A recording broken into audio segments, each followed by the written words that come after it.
Recently, ramdam na ramdam natin ang impacts ng climate change. We had the smog, heavy rains, flooding, and traffic.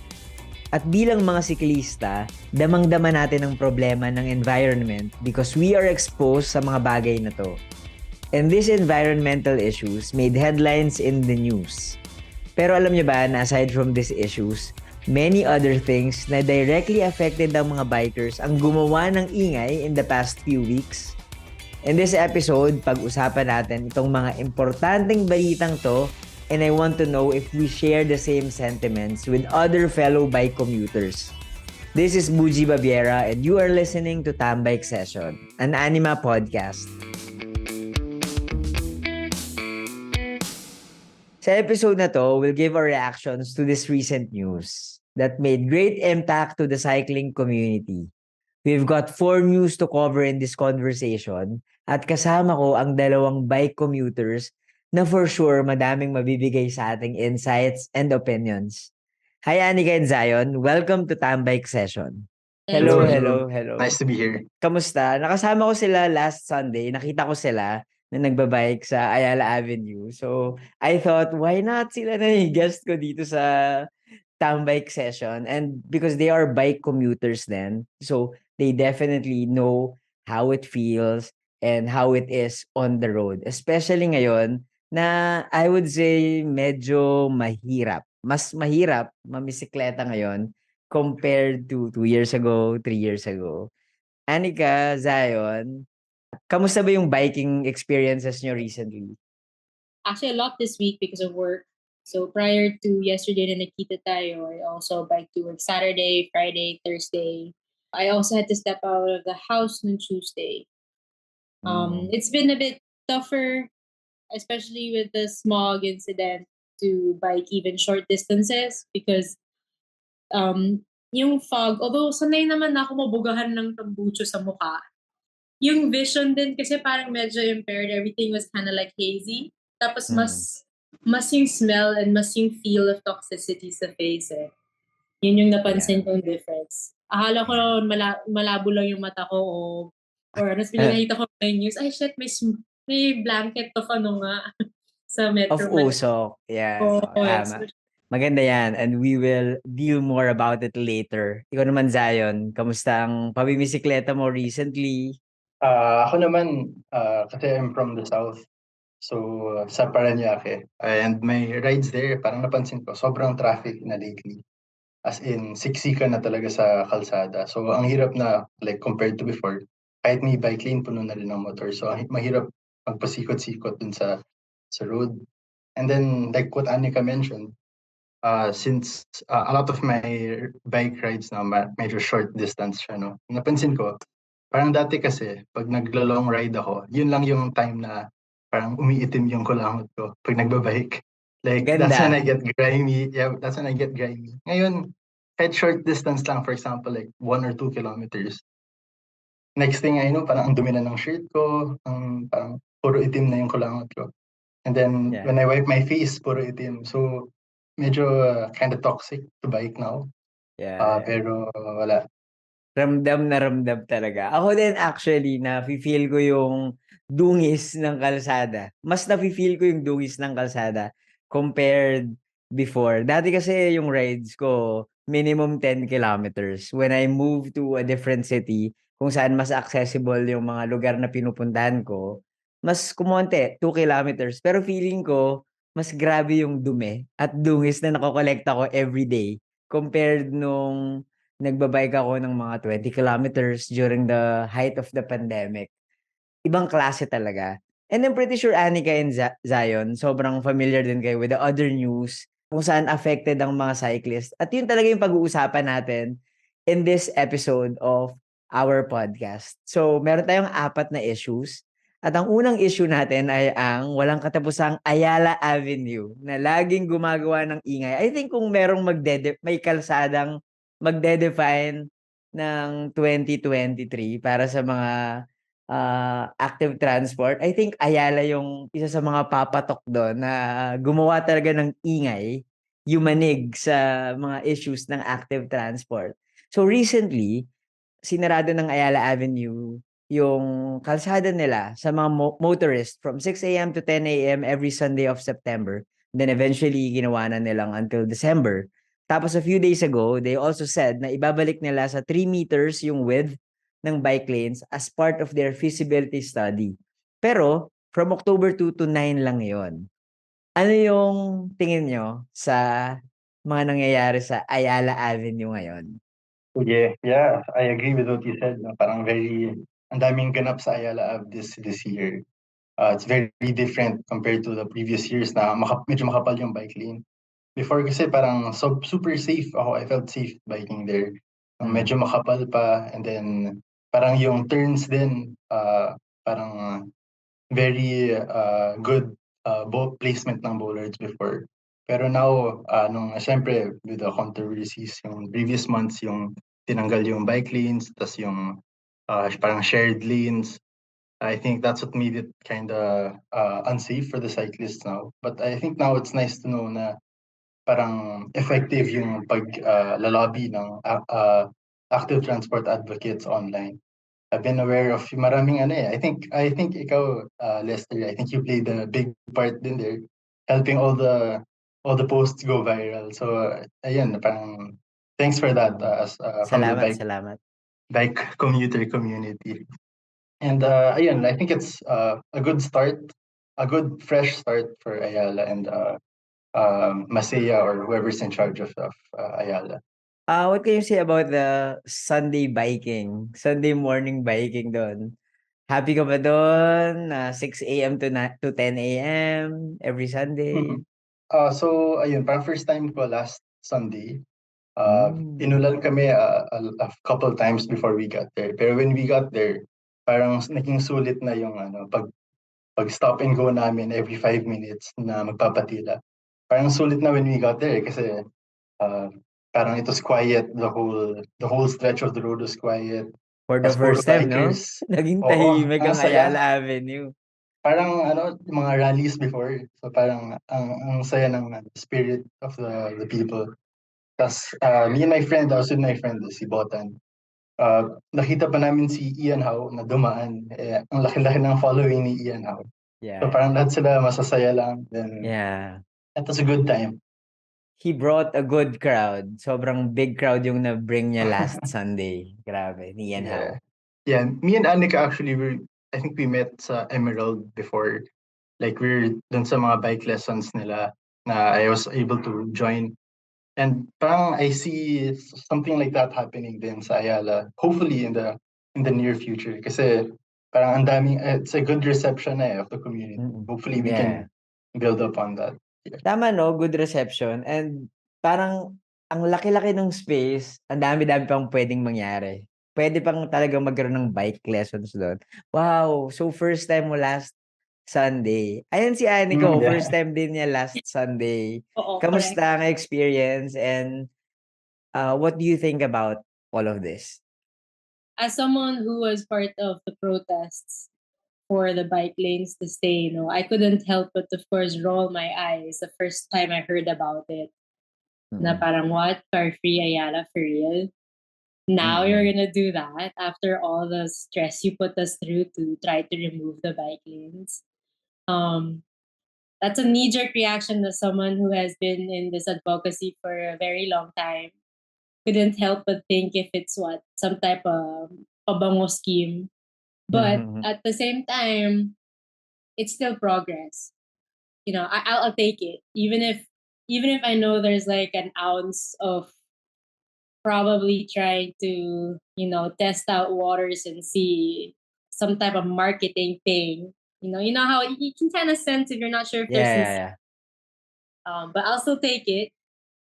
It's a good step forward. I'm glad that they finally decided to extend it to the end of the year. It makes me even more happy to see a lot of people supporting it. Ang daming tao, entire Ayala, you're right. It was kind of surreal because that avenue, that place, I totally would avoid that on a normal commute. Alam mo yan, like pre-pandemic, pre-bike lanes, it was really like, no, I'm not gonna pass this route because it's just always jam-packed with cars. And buses. And buses, jeepneys, you're right. That's terrible. So to see it so devoid of motorized transport and to see it full of kids, of people of all ages, playing, running, walking the dogs, and all these people biking, it was really so nice to see that Mm. that it was something that people actually want and Mm. support, rain or shine. Kasi lakas ng ulan kahapon, but people were still doing Yeah. the apps. They were still out, to enjoy the few hours that they gave us. So Mm. hopefully it's something that stays. Hopefully it's something that extends. Mm. In the same vein that Pasig has been supporting people's streets for quite a while now. Yeah. I hope it sticks because it really is a good initiative. And you can really see how it supports not only the people of the community but also the environment. It's so important now, Yeah. especially with this big issue of smog and Mm. vehicular emissions just laying waste to our city. It's Mm. it's spaces like these that could help mitigate that. And Mm. then with regards to the 3 meter finally bike lane, it's like thank you for finally listening. That's just Yeah. that's the reaction I have to give. Like Al yes. although parang 1 week lang siya, sadly. Well, I hope they Yun nga make eh. a real study about it and Yeah, really yeah. because prior to that, yung half lane nila was also Yeah. a lie of a half lane. It was, Yeah, yeah. So Yeah. as someone who is, I guess you could say, kind of jaded when you see progress like this, it's still nice. It's still nice to hear. It's still nice to see. Mm. So I'm holding my judgment. I know it's only for a few days, but I Yeah. still really hope for the best that it stays and it sticks. Pero actually, after reading their announcement, alam mo, I have to be honest, ang naisip ko ay, grabe, feasibility study na naman. After all those years na andiyan yung data, ang dami nang nag-present sa inyo and all, biglang, okay, sige. Pero sana, tama like what Anika was saying, sana itong feasibility study na 'to ay maging feasible naman kung ano man yung maging resulta nila do'n, right? And funny nga, kasi Anika also mentioned about marketing scheme and you I don't know if you saw this publicity material that they posted, My Forever, but it's only until December. And I'm like, forever pero until December. Pero sige na nga, I'll take it. Sige. Thank you very much pa din. I'm really happy that you extended this car-free Sundays in Ayala. Kasi ang ganda talaga niya. Maganda talaga siya. And like Zion was saying, maganda yung reception niya sa mga tao. Okay, the next issue is active transport improvement project sa ADB in Mandaluyong, Pasig. From J. Vargas to Ortigas Avenue, they widened the island and added protection sa bike lane.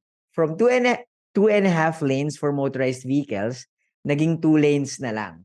What do you think of this dry run na to? Personally, hindi ko pa siya na-experience. Kasi when they put it up, hindi pa ako nagagawi sa area na yun. But I have seen photos of it. I've seen videos of it. I think it's a good initiative. I applaud those who are really pushing for it. I agree that a dry run should be done so we can actually see how it works. But at the same time, based on the photos that I saw, it kind of does look confusing. Parang ang dami lang nakatayo na bollards. That's parang I couldn't tell what was what. Yeah. So I don't know if there's maybe this was the best way they could figure out how to block off stuff with the bollards and the rope. So I really do hope they get good feedback out of this, positive information para it can become something more solid. Because truth is we really need all of this space as a step forward or as a continuity to the projects that Pasig has and Pasig Mandaluyong kasi they're magkatabi yung space na yun, Yeah. has been implementing. And it's also nice to know that there's this active transport development activities or active transport improvement activities happening, like actually happening. Kasi this past few years parang it's just words eh. It's just talk na, "Oh, we'll improve active transport, blah, blah, blah." Pero ang saya na nangyayari na siya, na merong nangyayari. At least may nakikita tayo.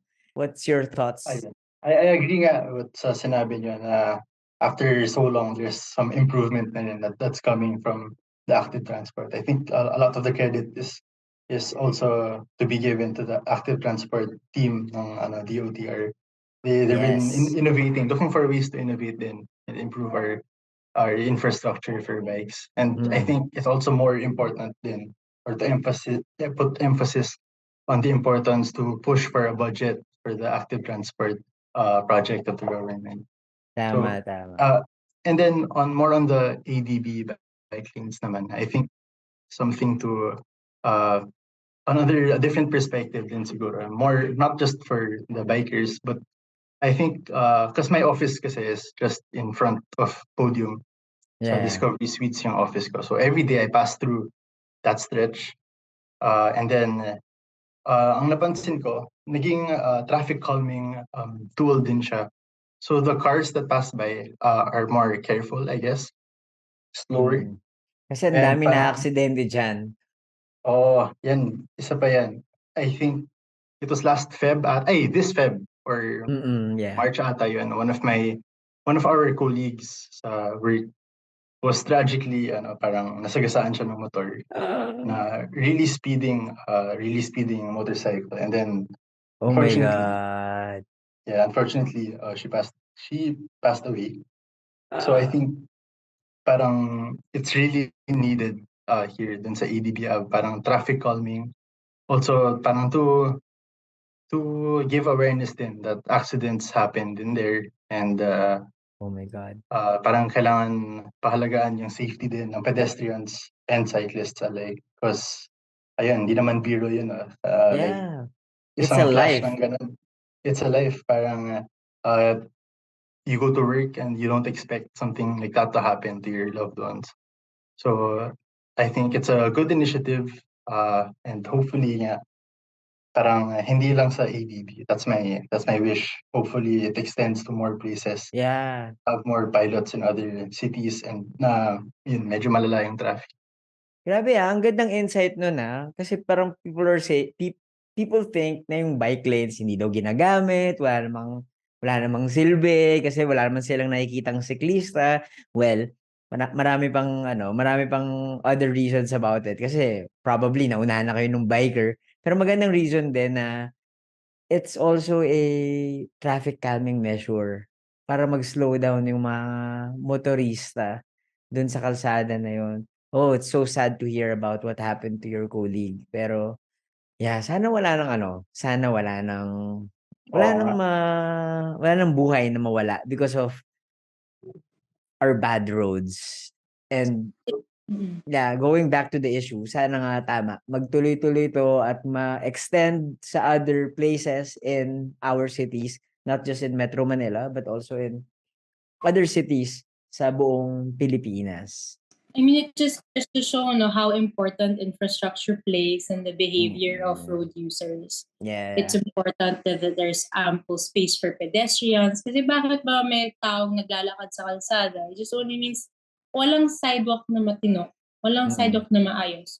Or kung meron man, sobrang nasanay na yung mga people have so gotten used to inconsistent sidewalks that they just choose to walk on the road because it's not non-consistent. So parang another positive note from this issue or this hot topic is that we actually have real active transport users in places of power that are pushing for the progress.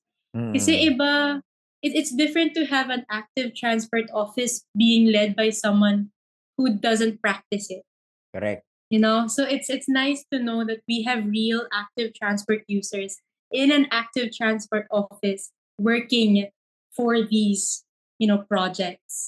That's a very nice thing to know and to see and to witness. And parang alam mo na yung gumagawa ng projects na 'to are active transport users kasi kitang-kita mo kung paano nila gawin, paano nila Yeah. i-design yung mga projects nila.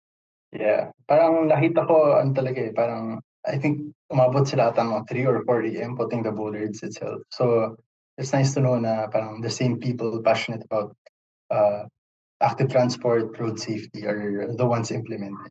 Yan. Meron silang dedication. Yes Siyempre, naman. siyempre Shout out. feel, yes, shout out sa inyo dyan kung sino man kayo. Isa lang kilala ko dun si Justice Gatpayat, si Conyo Biker. Si James Nolasco din pala, isang nakikinig din yun ng Tambike Session podcast. At siguro some friends from the DOTR, DPWH na nakikinig dito. Shout out sa inyo. Thank you very much for doing that. Pa-extend po sa ibang mga syudad at ibang mga kalsada. Ano daw yung next Tambay podcast? Sila na. Doon na kami gagawa. Dito na mismo sa office. Why not, di ba? Okay, let's go to the third issue. So a Yeah. few weeks ago, ito na-mention na to kanina. A few weeks ago, haze has been noticeably visible across Metro Manila. As in, sobrang usok. And then at first, they said na it was VOG or yung volcanic smog from Taal Volcano. Pero DENR said that it was because of smog. Hindi daw because of Taal Volcano yung usok na meron sa Metro Manila. Air pollution daw to, coupled with this natural phenomenon called temperature inversion. So basically, na-trap daw yung smog and other particulate matter closer to the ground. Kaya kitang-kita natin yung usok. Mas visible siya. And people were advised to wear surgical mask. Nako, parang 2020 na ulit. Parang alam mo yun? Parang sana walang virus, di ba? Na umatake sa Pilipinas. Okay, what are your thoughts about this issue? It was a very alarming wake up call na ganun na siya kalala. It just shows then how if it wasn't for the natural phenomenon, we would continue to not see the volume of smog that we accumulate daily in the city.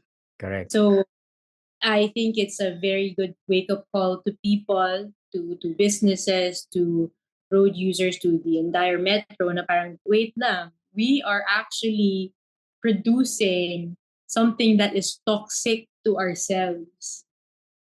Alam mo yun? Na parang, guys, we gotta do something about this. That's true. This isn't something to ignore or brush Yeah. off. This is something that is terrible for all of us, and not just parang kasi I feel if you're inside the car you feel safe because you're not exposed to it Yeah. but at the same time it's counterintuitive because you're producing the same problem. It's like you can't complain about it and not be part of the solution. Yes. That's true. At parang kitang-kita mo na talaga yung problema. Like, ayan na siya, Hindi na siya invisible sa mo. Hindi na siya napupunasan mo lang, hindi na siya na-accumulate lang sa ilong mo, alam mo yun? Kitang-kita mo na siya or hindi lang siya mag-a-appear after a few months kapag na-hospital ka, may sakit ka na pala sa baga, di ba? Ayan, kitang-kita mo na ang usok na sa Metro Manila. Ikaw, Zion. Yeah.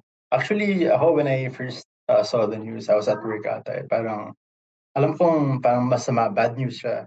But parang another part of me was I was kind of happy that it was brought into the perspectives of other people then who weren't believing that what other active transport advocates, environmental advocates have been pushing for the past how many years. Parang it's nice to know na people are actually taking notice and people are actually parang it's real as like what Anika mentioned. So hindi naman sana tuwa ako na may smog, but it's nice to know na it's in the spotlight and it's getting the attention it deserves. Hopefully, mapansin din siya ng mga legislators natin or other people who have authority to make the proper measures to mitigate nga yung smog. The first time that it was on the news, they were only mentioning Taguig and Makati. And I live in Makati, so it was really obvious in my place. Sa Pasig ba, malala?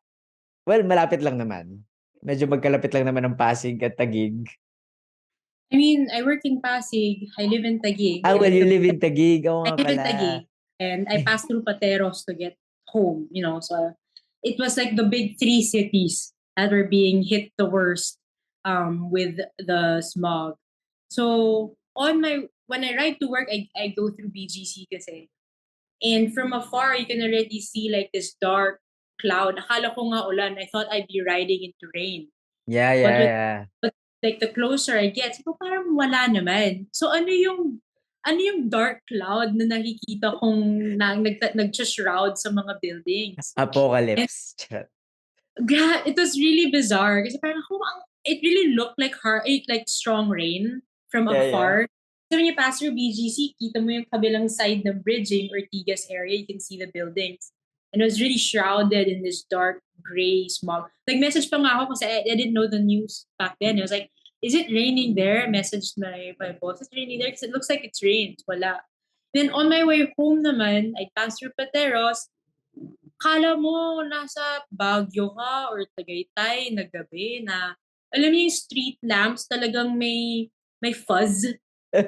Ganun siya ka-smoky. May fog machine. Baguio ba to? You know how I really felt that this is so bad? Yung usual usok ng jeep na sinusundan ko sa Pateros. Minsan nakikita ko yun kahit gabi. Like you can see kayo, kadiri, ano yun. Ba't ako Babagalan ko yung natatawa? Pero go. nung yung days na yon, yung height ng smog, whatever, hindi ko siya makita. Nag-blend siya sa buong Sumabay na. Wala lang. oh my God. Sobrang eerie na. Ang lala nito. Tapos talagang, alam mo yun, it's kadiri ng feeling after. Yeah. Ngayon lang yan, no? Hindi to nangyayari a few years ago, a few months ago. Yeah. It never happened this bad. Oo. Kaya nga sobrang wake-up call siya na we have been bathing ourselves in this type of atmosphere of this space. Tapos hindi lang, because we can't see it, we don't think about it. But now that it's like, not, hindi mo lang siya naamoy, nakikita mo siya na parang, hala. Ang lala. Actually, sabi ko nga, I was biking kasi that one night na medyo malala nga yung smog. Para kang nasa music video pag titingin. Kasi yung street lights, parang kitang-kita mo yung parang ray of the street lights. Baguio then medyo yarn, hazy ganyan. siya. Yeah, parang siya, Gotham sa Batman. Yeah, correct. Parang Tama. movie. Sa Parañaque ba malala? Yeah, sa Parañaque malala siya. Parang, ayun niya, parang it gave me flashbacks din niya. Nung medyo vague. Before, di ba, parang nung pumutok yung Taal. It was kind of the same phenomenon. So, akala ko nga vague. And then, nung nakita ko yung news na smog nga. So, parang, ayun. That's the time na nangulangot ako na black yung when I was biking that one. Napansin mo na. Napansin ko, parang, uy, malala talaga to. Malala, parang ang bilis na nag-accumulate na siya. Maganda siyang ad for mga skincare na skincare products. Totoo. Sabi ni DNR, mag-mask na daw tayo. My God, do you still... Kaya ano masasabi mo dito? Ako, I have to say, ayoko na mag-mask. Ayoko na mag-mask. Although, ang dami kong mask. Bumili ako ng mask, pero I swear, ayoko na mag-mask. At naiinis ako na naiinis ako na kailangan ko mag-mask. Dahil nga sa pollution. Pero ayoko na talaga. Kayo? Nagmamask pa ba kayo? I tried. Like nung kinonfirm sa akin na this isn't, akala ko nga kasi parang pagod lang ako, lutang. So, malabo yung paningin ko. Pero nung na-confirm sa akin, no, there's something in the air that's not good for you. So, I tried to wear a mask, but I had difficulty breathing pa rin So, parang kakaiba, no? Yeah. It was hard to breathe, even with something covering my face. Parang so either or, I was like, you know what, if I'm gonna die, I'm just gonna die. Sobrang morbid ng thought ko. But, like, di ko alam kung paano natin nagawa yun nung 2020 na nagbabike na nakamask. I was like, paano ko ito nagawa noon? Face shield pa Yeah, may face shield pa, tama. Or siguro dahil nga mas malinis yung environment noon, so ang kalaban lang natin is yung tela or yung whatever with the mask itself. Ngayon, ang kalaban natin, usok plus mask. Ikaw, Zion, nag-ano ka pa? Nagmamask ka ulit? Ako, di na talaga ako nagmamask. As in, I'm kind of uncomfortable with the mask kasi Biking, yeah. masakit siya. Tapos when you bike din, parang di ka Mm. makahinga. In the end, Mm. binababa mo lang din naman yung mask. So parang what's the Yeah. use? So ayun, parang uh, it, it feels bad na parang at the back of your head, you know na pumapasok sa sistema ng katawan mo yung Usok. pollutants. Mm. Yeah, yung usok. Yeah. Isipin na lang natin nasa music video tayo. Para Uh, para pa baby Treat cycling pa yourself. din. Happy pa din tayo. Kunwari may mga fog machine lang diyan. Pero deep inside pala mga harmful elements na of smog. And we have to emphasize this. Yung smog na to, isa sa mga main pollutants na yan ay yung mga sasakyan. Kotse, motor, kasama na yung Yes. mga factories. Pero mga motorized vehicles talaga silang main pollutants na Mhm. nagko-contribute sa smog na to. Okay, our last Yeah. issue for this episode.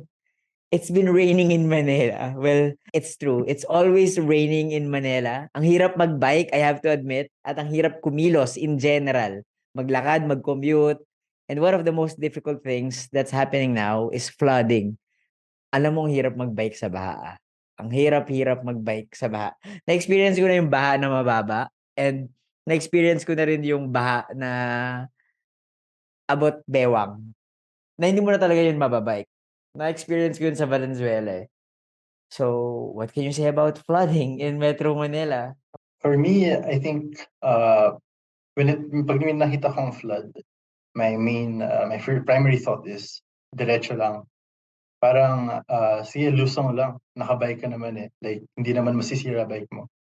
But yung afterthought is mahal magpa-repack ng hubs ng bike parts. So Correct. pag may nakita na akong baha, I have to stay away first. Mahal kasi yung magpa-service ng bike. Nasa Yeah. 6,000 din yan. Magkano ba sa Oo, tambay? mahal din. Sa tambay? Magkano mo magpa-repack sa tambay? We offer overhaul services naman na for 1,000 pesos. I-check na namin lahat ng bearings nyo. To those who are unfamiliar, Anika works for a bike shop in Pasig named Tambay Cycling Hub. Yes, check us out on Instagram and Facebook. Yes. Anyway, Zion, sorry. Nakat ko yung kwento mo. Ang hirap. So, yun yung naiisip mo lagi. Mhm. Parang, so, pinapasubside mo muna yung baha bago ka Yeah. kumilos? Pinapasubside ko nga muna yung baha. Pero if wala talagang choice, kunwari kating-kati na akong umuwi, I guess no choice, pero lusong na lang talaga. And Yeah. then, parang just wipe your bike after or pa-service mo na lang. Pero, ayun nga, I mentioned kanina, hindi naman siya bumaha, pero sobrang lakas ng ulan last Sunday. So, I think on the way to Makati pa lang, nakatatlong stop ata kami kasi sobrang lumakas yung ulan. Yung malakas na, it kind of hurts when it touches your skin. Parang yung patak ng rain. So, nagpapatila muna kami. And then, syempre, we got to Ayala. Parang tumila na. And then, when we were about to go home, sobrang lakas ulit ng ulan. Parang notorious, there's some parts in Parañaque na notorious yung pagbabaha. So, buti may bus doon na nasakyan namin ng friend ko. I saw it on your IG story. Yeah, napasok namin yung bikes talaga namin. 2 full-sized bikes inside the P2P bus. So, that's go by that's mood, something let's that, go. oo, tama. That's something that really helps pag may baha, no? So, ayun, parang another wish siguro is for more bimodal options that can help us parang get through the floods. Ikaw, Anika, what are your thoughts about all of this flooding? Binabaha ka ba dyan sa Pasig, Taguig, Pateros? My routes home may tendency to, may certain areas, may certain paths na nagkakaroon ng shallow flood, but flood enough to slow down even cars eh. Kasi you can kind of gauge how deep baha is by the motorized transport that take it. Kung dinadaanan nila, ibig sabihin medyo mababaw pa. Pero kung pati sasakyan, motor umaayaw, evident na malalim siya. So may mga ibang areas, short naman, but let's say deep enough na kung pumidal ako, mababasa yung pa ako. Parang ganun, yung lalim niya. My first reaction really to flooding, hindi siya directly connected to bike riding. It's more of like, what kind of drainage system do they have here? What kind of failure in drainage system is going on here? Bakit hindi siya nade-drain fast? Because if you think about it, it's not supposed to happen. It's not Yeah. something, we're supposed to just adjust to. It's a problem that has to be fixed not by the road user but those who maintain the roads. Yeah. So usually yun yung una kong naiisip is may bara ba dito, yung may basura bang nakaharang sa drainage dito, or minsan yung parang hindi mo alam kung ano ba nangyayari. Kasi either way on either of my routes, I have two possible routes home kasi may areas talaga na known for flooding. But wala, sinusugod ko lang kasi sana ako gusto na umuwi. Yeah. So Correct. but there was also one time, this is pre-pandemic naman, binuhat ko. ako Ikaw naglakad. naglakad. Tapos binuhat ko na lang yung bike. Kasi I couldn't, the danger kasi in riding through a flooded street, lalo na kung hindi ka familiar sa street na yun, is kung may pothole or may cracks na hindi mo makikita, that could cause further, harm to you. So safer to just kinda, slowly walk across and you can check your footing kasi before making the steps. Correct. On the flip side, you have leptospirosis to worry about. So Yes, medyo that's true. parang in the hierarchy of things, and I think of when I encounter floods is one, anong klaseng taing drainage to? Two, may daga ba dito o basura? Of course Lalamoy. meron. Diba? So third na yung pagdating yung pag-maintain ng bike kasi parang thankfully I work at the bike shop, so I'm just like, gotta get this service when I go back to work. Yeah. Ang saya naman. Alam mo, naalala ko lang, yung mga issues na natakal natin today, traffic, pollution, itong drainage system natin, hindi siya bago eh. It has been a problem for so many years. Hindi ko alam bakit hindi pa na siya nasusolusyonan hanggang ngayon. Nakaka-stress, na nakakatawa na lang siyang isipin, pero ang lungkot talaga niya, deep inside. At sana, masolusyonan na talaga itong mga problema na to. Kasi, man, it's 2023. Ano nang nangyayari sa atin? Bakit ganun? Lester, mas malapit na nga tayo sa 2024. Oo nga. 4 months na. And you're right. All of these issues are things that I've been encountering as a bike commuter, even pre-pandemic. In my 17 years of bike commuting since college, lahat yan, traffic, baha, smog, air pollution, the very first prize or battle prize for bike commuters before was Bike for Clean Air. That was the first, like one of the first or the earliest things I remember talaga because it was such a big issue. Climate change was such a real issue. It still is up till now. I'm not saying it's not. But that was like the first, hindi pa uso hashtags nun, but that was the first hashtag. Bike for Clean Air. For Clean Air. I had a shirt for that and everything. So Ganda. this is decades in the works, no? And it's still a very real problem up to now.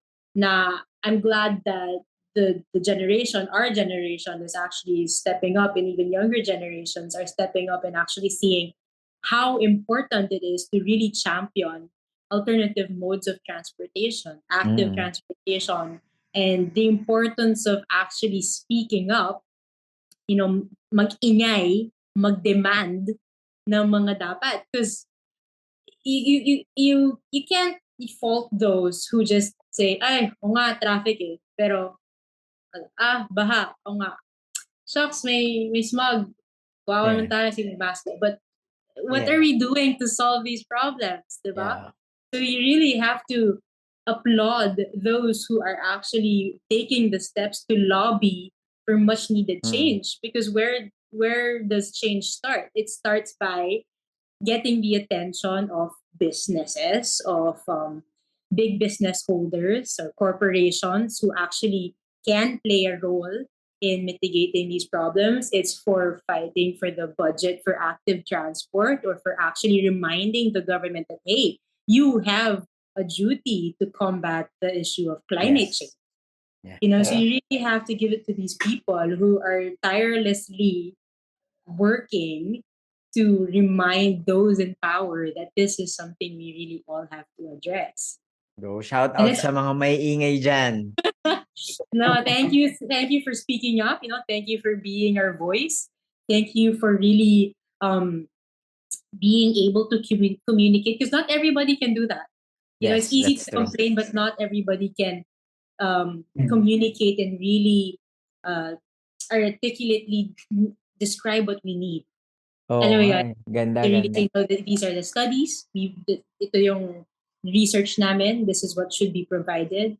Diba? Ang galing eh. I am really amazed by those who are able to present and to really push for projects that can improve not just vulnerable road users, but in the entire community and environment. It's Yeah. so important.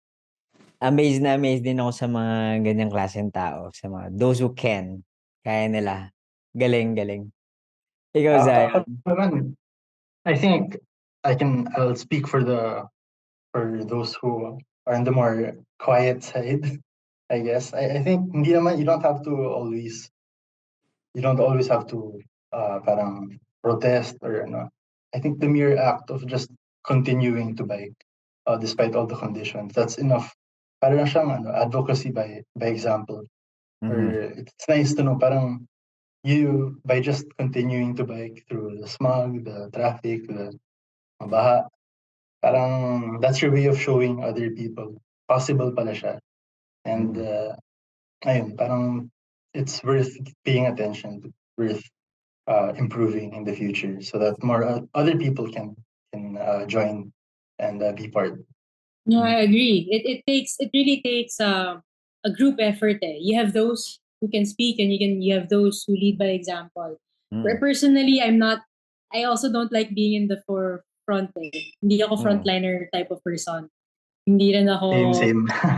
medyo mabilis din uminit yung ulo ko. Ulo. So feeling hindi ako pwede sa mga diplomatic discussions eh. But yun nga, parang as my parents who are longtime advocates would say, na parang just the mere fact that you're there, and that you Yeah. show up, that you support the cause, that you continue to live your active transport, sustainable transport lifestyle, that you know, in your own way, you're able to show support for the cause. That is already a big step and a big help Yes. for our advocacy. Correct, You know? correct. Being visible is already a big help. Tama. Kahit sa family lang, it Yeah. goes a long way. Even with your friends, na-influensyan sila. Posting on social media, that really, kahit yun lang eh, parang it can go a long way talaga. Like what you're doing. You're giving a voice to people. Oh, diba? Kunwari lang, kunwari Yeah. lang. Kuya, ganun. Pero alam nyo, all of these issues might directly affect us, cyclists, pero sa totoo lang, alam nyo, it affects every one of us. Yung climate change, totoo talaga siya. Nakakainis, no? Dami kasing climate change deniers yan eh. So I have to really stress it out na climate change is real and we have to be responsible with our actions. Kaya nga nung sabi ni Anika kanina, kailangan maging ano tayo, parang how do we put it? Kailangan maging aware tayo na pollutants tayo on the road. Kailangan aware tayo na ito yung mga responsible choices na pwede naman natin gawin. Masaya ako that I can ride my bike. So, medyo ako, less yung guilt na nararamdaman ko compared when I was younger. Kasi dati drive talaga ako eh. Pero at the same time, at back of my mind, I don't want to guilt trip other people eh. Na pinipiling mag-drive. Kasi it can really be hard for others. And at the end of the day, it's still our system that dictates this behavior. Sila talaga. Yung infrastructure, yung sistema, kung yung roads natin ay safe enough to ride the bike or use active transport, yung mga tao, magbibisikleta yan for sure. Kung convenient, di ba? I guess many people would not opt to be part of the problem, to be a pollutant. So sana, masolusyonan talaga siya. Agreed. Yes. Anika, Zion, thank you very much for joining me in this episode. Sobrang nakakatawa, sabi ko short conversation, pero ang saya ng usapan natin eh. Daming kwentuhan eh. That was really fun and very insightful. So, Thank you, thank you. in fairness naman, hindi naman puro negative news yung pinag-usapan natin. May mga good news pa and I'm looking forward to hear more good news in the future para sa cycling community. Again, Anika, Zion, thank you very much. And to our listeners, thanks for tuning in. Sana magkita-kita Thank pa rin you. tayo sa susunod na episode ng Tambay Session. Yeah!